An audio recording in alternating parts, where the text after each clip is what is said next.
Bonjour les amis, j'espère que vous allez bien. Je reviens sur le sujet de ma dernière publication, à savoir le faux attentat à Seattle prédit par ce youtubeur allemand, dont les vidéos ont été reprises par deux youtubeurs anglo-saxons, Team Truth et No More News de Adam Green. Ceci ajoute des indices supplémentaires pertinents indiquant le 3 novembre prochain comme date possible d'un false flag à la dimension sidérante dans la plus grande ville de l'État de Washington qui compte, en intégrant l'agglomération, plus de 3 500 000 habitants. Je m'en suis donc inspiré ainsi que d'une autre vidéo de notre ami allemand pour vous présenter cet addendum qui ne fait qu'enfoncer le clou d'une programmation prédictive matricielle. Ce ne sont que des morceaux choisis par mes soins pour ne pas faire trop long, mais je vous encourage à les visionner malgré qu'elles soient en anglais. Vous trouverez tous les liens vers ces chaînes sous cette vidéo. Commençons par ce clip très bizarre qui date de 2016 et qui fait la promo des jeux Invictus, une compétition multisport pour soldats et vétérans de guerre, blessés et handicapés, se déroulant cette année-là à Orlando. On y voit la reine d'Angleterre et le prince Harry dans une scène cosy, où une référence à la date du 3 novembre se cache dans un monogramme codifié sur le maillot d'un coureur dont la photo apparaît sur une brochure qu'Harry montre à sa grand-mère et qu'il pointe du doigt. Regardons.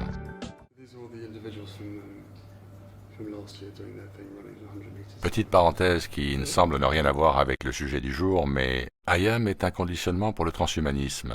J'ai fait une vidéo il y a quelque temps dont je vous mets le lien sous cette vidéo. N'hésitez pas à la regarder pour en savoir un peu plus. Continuons.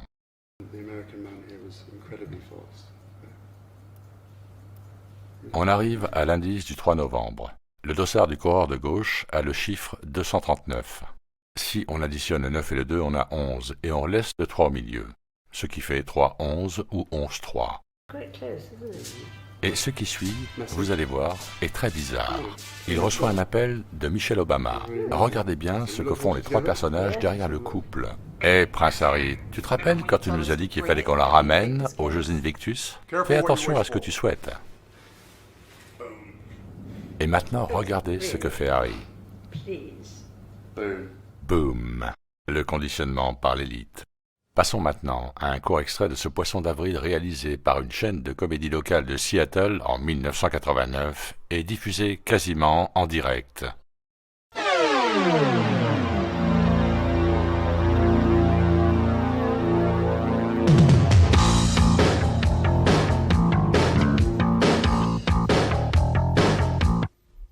Nous interrompons nos programmes habituels en raison d'un flash spécial. Bonsoir.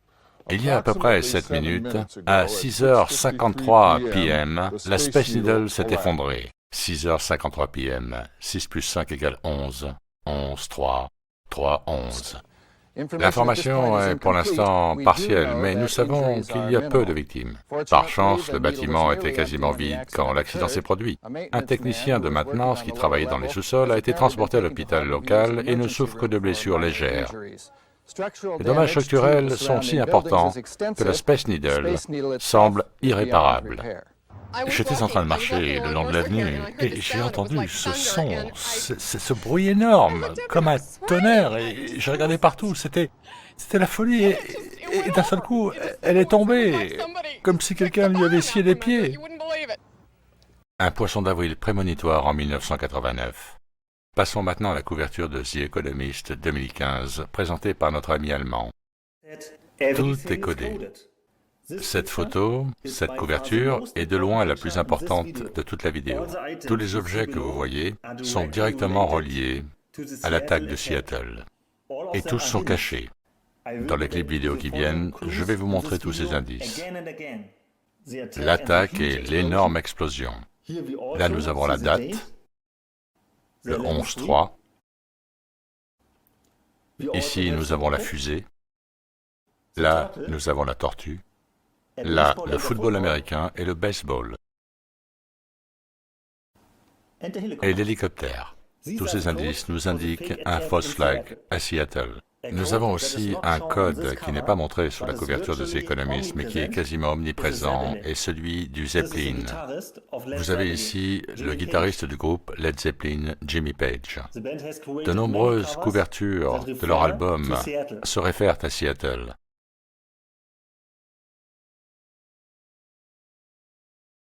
Jimmy Page a acheté la maison d'Aleister Crowley. Aleister Crowley, the king de l'occultisme.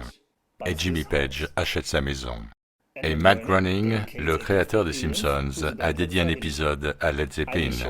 Je vais vous en montrer des indices. Le premier, l'hélicoptère. Le deuxième, la lave. La lave représente Seattle. Le troisième, les fusées.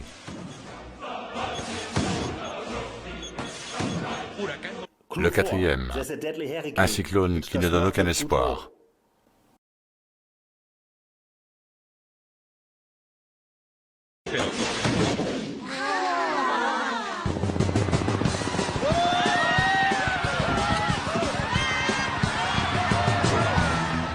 Regardons maintenant un extrait de Terminator 2 et les... Qu'avons-nous vu ici? Le premier indice, l'hélicoptère.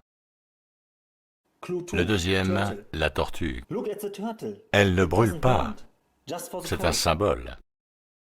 Nous avons aussi les chevaux, censés représenter les 4 cavaliers de l'Apocalypse. Puis nous avons l'indice 3, l'explosion elle-même. Et à la fin, nous voyons l'hélicoptère à nouveau. Et une chose est à préciser par rapport à la vidéo de Terminator 2. Il n'y aura pas de bombe atomique à Seattle. C'est un conditionnement. C'est ce qu'ils veulent que vous croyiez. La bombe sera probablement composée d'hydrogène et d'oxygène, d'après les indices laissés par les Simpsons. Hydrogen, Wasserstoff.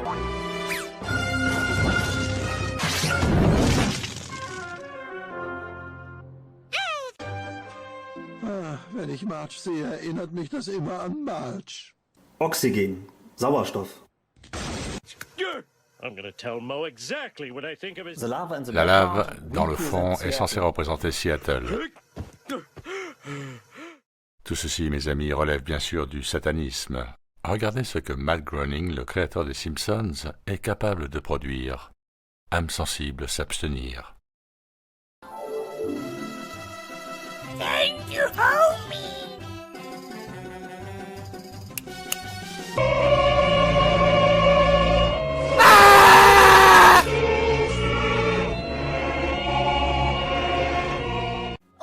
Voyons maintenant d'autres indices. Le rituel de l'acclamation. D'autres indices dans cet extrait.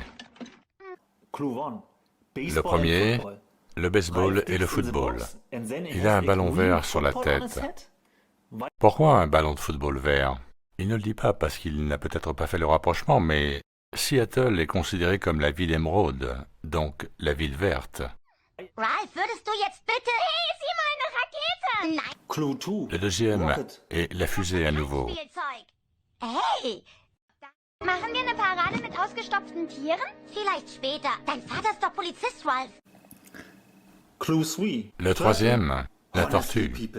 Franchement, pourquoi Bart s'assoit-il sur une tortue? Je veux dire, si j'étais Matt Groening, qu'est-ce qui m'amènerait à penser qu'il faudrait mettre Bart sur une tortue? Est-ce parce qu'il voulait faire passer un message aux autres satanistes, la tortue étant juste un code? Sortons des Simpsons et passons maintenant à d'autres indices très répétitifs comme le chiffre ou le numéro A113 qui apparaît dans tous les films de Pixar et dans d'autres productions, comme vous pouvez le constater sur cette fiche de Wikipédia. L'explication qui en est donnée est complètement bidon, bien sûr. Je pense que cette référence a une autre signification et peut-être celle que nous sommes en train d'étudier aujourd'hui. Puis, nous avons aussi la date d'inauguration du One World Trade Center, le 3 novembre 2014. Et je terminerai par les choses surprenantes qui nous ramènent vers Seattle, le cas de Paul Allen, cofondateur de Microsoft. Décédé le 15 octobre 2018, ancien propriétaire de l'équipe de football de Seattle des Seahawks et de l'équipe de basketball des Trail Blazers, à qui la ville a rendu hommage le 3 novembre 2018, soit 15 jours plus tard, en éclairant les principaux bâtiments de la ville de bleu, la couleur soi-disant favorite de Paul Allen. Pourquoi le 3 novembre 2018? Coïncidence? Cela fait beaucoup de coïncidences à la fin du compte, ne croyez-vous pas? En ce qui concerne l'année, L'indice de Notre-Dame est tout à fait valable, mais il y en a un autre. Cet événement doit se produire un dimanche. Et dans l'année calendaire 2019, le 3 novembre tombe un dimanche. Partagez, commentez et téléchargez cette vidéo. Merci de votre attention et à très bientôt sur ITV.